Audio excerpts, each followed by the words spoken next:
Professors నియామకం కానీ vice chancellors నియామకం కానీ ఎన్నోసార్లు గవర్నర్ గారి దగ్గరికి వీళ్ళు చెప్పినా వినిపించుకోకపోతే గవర్నర్ దగ్గర పోయి నివేదిక పత్రాలు ఇవ్వడం, అట్లాగే డిగ్రీ కాలేజ్, గవర్నమెంట్ డిగ్రీ కాలేజీలు, పాలిటెక్నిక్ కాలేజీలు లెక్చరర్స్ లేక కాలేజ్ ఏదో నడుస్తుంది పిల్లలు పాపం డిస్ట్రిక్ట్స్ నుంచి ఇక్కడ వచ్చి హాస్టల్లో ఉండి వాళ్ళ క్యాంటీన్ ఫెసిలిటీ సరిగా లేకుండా, ఫుడ్ కూడా సరిగా లేకుండా ఉన్న రోజుల్లో మరి ఇక్కడ ఉన్న సరే బీజేపీ వాళ్ళు మేము వెళ్ళి అడిగితే, మా రామచంద్రరావు గారు పోయి అడిగితే మరి అక్కడ ఉన్న ఎమ్మెల్సీలు, మరి టీఆర్ఎస్లో ఉన్న ఎమ్మెల్సీలు కూడా వాళ్ళు కూడా ఎమ్మెల్సీలే కదా, మరి మిత్రమా మరి మీరు ఈ విధంగా పిల్లల కోసం రాబోయే యువతుల కోసం మీరు ఈ విధంగా ప్రయత్నిస్తున్నారు, మరి వారు కూడా ఒక చేసి మరి సీఎం గారికి చెప్పి మరి ఇలా జరుగుతుంది రాష్ట్రంలో విద్యార్థులకు ఈ విధంగా జరుగుతుంది.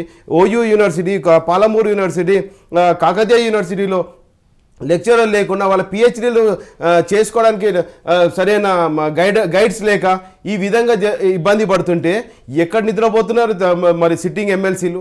మీరు అడుగుతున్నా మమ్మల్ని ప్రశ్నిస్తున్నారు. మేము చేసిన ఇంకా ఇవే కాకుండా బోర్డ్ ఆఫ్ ఇంటర్మీడియట్లో మళ్ళీ బోర్డ్ ఆఫ్ ఇంటర్మీడియట్ ఏదైతే సాఫ్ట్వేర్ మార్చిరో ఆ జరిగినప్పుడు ఎంతమంది విద్యార్థులు ఫెయిల్ అయినారు, ఆ విద్యార్థులు మరణించినప్పుడు మళ్ళీ మేము మా ఎమ్మెల్సీ రామచంద్రరావు గారు ముందల నుంచి అని మాట్లాడలేదా? అక్కడ పోయి మాట్లాడలేదా? కౌన్సిల్లో పోయి మాట్లాడలేదా?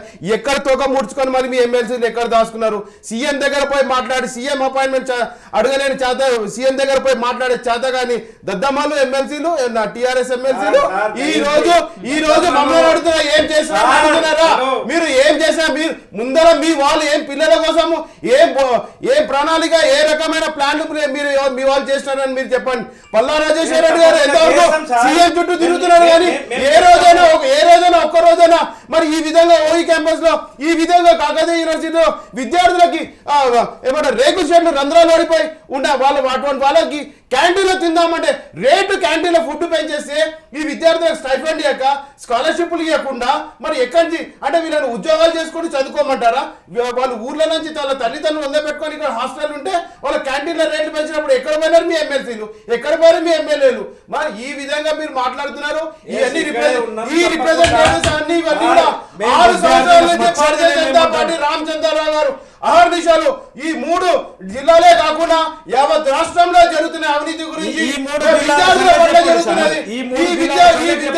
ఈ జిల్లాల గురించి చెప్తున్నాము, మొత్తం యావత్ తెలంగాణ చెప్తున్నా, మీకు అదే చెప్తున్నా.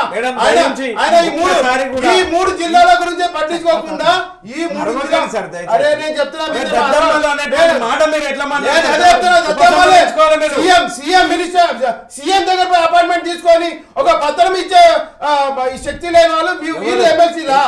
ఏ విధంగా గవర్నమెంట్ ప్రమోషన్లు ఇచ్చిరా? వాళ్ళకి ట్రాన్స్ఫర్లు చేయించిరా? వాళ్ళకి ప్లస్ పిఆర్సీ ఏమైనా చేసిరా? ఆర్టీసీ కార్మికులు కష్టపడి వాళ్ళకి ఉద్యోగాలు రోడ్ మీదకి వచ్చినప్పుడు ఎమ్మెల్సీ ఎమ్మెల్యేలు వచ్చి టీఆర్ఎస్ ఆ రోజు ధర్నాలు చేసి వాళ్ళ వెనక నుంచి వాళ్ళకి కాపాడుకున్నారని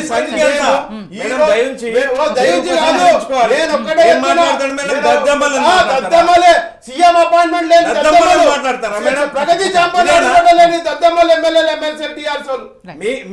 మీరు సార్ దయచేసి నేను చెప్తున్నా మీకు ప్రజలు ఓటేసి వాళ్ళ కోసం గ్రాడ్యుయేట్ గెలిపించుకుంటే ఏ రోజున ఒక పథకం తీసుకొచ్చి విద్యార్థుల కోసం సన్నబియ్యం అన్న దాన్ని వేసుకునే కూరలేంది, దాన్ని వేసుకునే ఆ రేట్లు పెంచింది. చేసింది ఎందుకు చెప్పాలి? ఏం ప్రశ్న మేడం? దద్దమ్మలు అని చెప్పి ఎట్లా మాట్లాడతారు? వారు విఘ్నులు, మేధావి.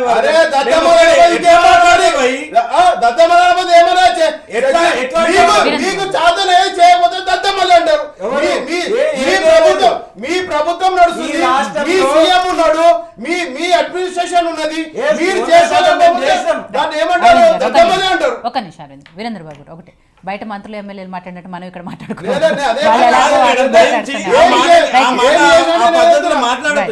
సరే సతీష్ గారు, ఇక్కడ వాళ్ళకు ఒక సిట్టింగ్ ఉన్నాయి, వీళ్ళకి ఒక సిట్టింగ్ ఉన్నారు. సో ఇప్పుడు వచ్చే 2 దాంట్లో కూడా మీకు ఎంతవరకు స్కోప్ ఉంది? అంటే కాంగ్రెస్ పార్టీ అటు అధికార పార్టీని కానీ లేకపోతే వాళ్ళు రామచంద్రరావు గారు వారి వైఫల్యాలు ఏమైనా ఉంటే వాటిని ఎలా ప్రజల్లోకి తీసుకెళ్ళబోతున్నారు?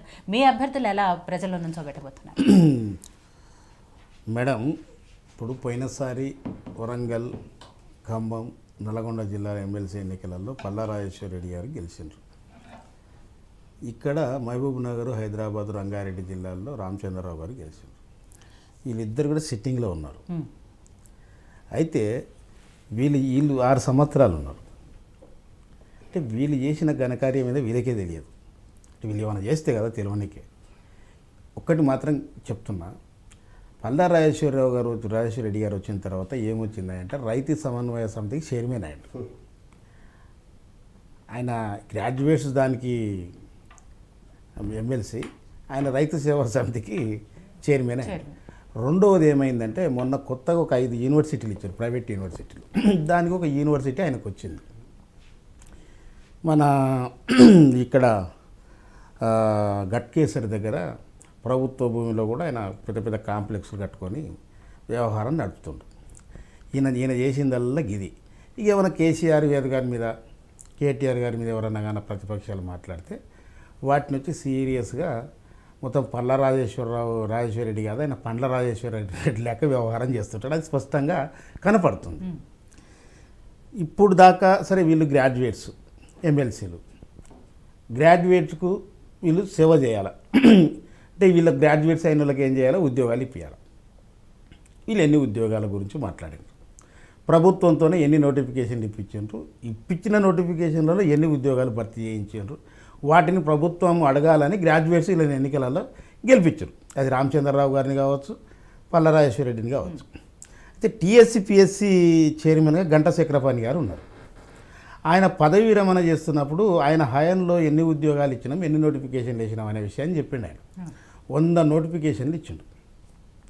35,482 ఉద్యోగాలను ఫిలప్ చేసినని గవర్నర్కు రిపోర్ట్ సబ్మిట్ చేశారు. 35 పిఎస్సి ఆధ్వర్యంలో 35,482 ఉద్యోగాలు ఇచ్చినామని చెప్పేసి అని వాళ్ళు రికార్డెడ్గా అందించారు. ఆయన ప్రెస్ మీట్ కూడా పెట్టి చెప్పిండు 100 నోటిఫికేషన్లు ఇచ్చినామయ్యా మేమని చెప్పేసి.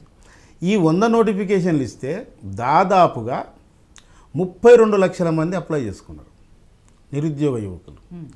దాంట్లో కొన్ని ఎగిరిపోగా 26 లక్షల మంది ఎగ్జామ్ రాశారు. ఎగ్జామ్ రాసిన తర్వాత వాళ్ళ రిజల్ట్ రాకుండా పెండింగ్లో ఉన్నాయి. చాలా మటుకు ఉద్యోగాలన్నీ కూడా పెండింగ్లో ఉన్నాయి. ఎందుకొరకు పెండింగ్లో పెట్టిండ్రు, నోటిఫికేషన్ ఎందుకు వేసిండ్రు, ఎందుకు పెండింగ్ పెట్టిండ్రు ఎగ్జామ్ అయిపోయిన తర్వాత అని ఒక్క నాదురు కూడా ఈ ఎమ్మెల్సీ నాయకులు అడగలేదు. కారణం ఏంది, వీళ్ళను నిరుద్యోగులు ఒంటె పెదవుకు నక్కాశపడ్డట్టుగా ఆశ పెట్టుకొని కూర్చోవాలి.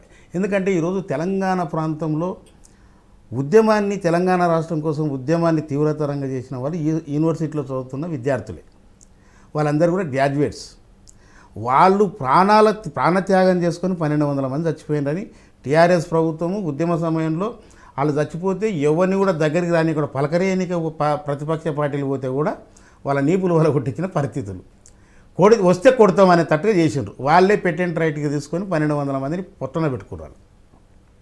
వాళ్ళు చచ్చిపోయింది కొరకు ఉద్యోగాల కోసం. తెలంగాణ రాష్ట్రం వస్తే ఉద్యోగాలు వస్తాయా అని చెప్పేసి అనే ఒక భావనతోనే మేము ఎన్నో నోట్లు కూడా రాసిండు. చచ్చిపోతూ మరణ వాంగ్మూలం కూడా రాసిపెట్టి చచ్చిపోయినారు. తెలంగాణ రాష్ట్రం వస్తే మేము చచ్చిపోయినా సరే కానీ నాలాంటి నిరుద్యోగులకు ఉద్యోగాలు వస్తాయని చెప్పేసి అనే ఒక ఆశ వాళ్ళ లోపల ఉన్నది. కానీ దౌర్భాగ్యం ఏంటంటే తెలంగాణ రాష్ట్రం వచ్చిన తర్వాత టీఆర్ఎస్ పార్టీ ఉద్యమ పార్టీగా మారిపోయి పక్త రాజకీయ పార్టీ అని చెప్పేసి అని అనౌన్స్మెంట్ చేసింది. పక్త రాజకీయ పార్టీ రాజకీయం చేయడానికి ఓకే, కానీ తెలంగాణ ఉద్యమాన్ని వ్యతిరేకించిన నాయకులందరినీ అందులో చేర్చుకొని మంత్రి పదవులు ఇచ్చి ఇప్పుడు కొత్తగా బంగారు తెలంగాణ బ్యాచ్ వచ్చి కూర్చుంది.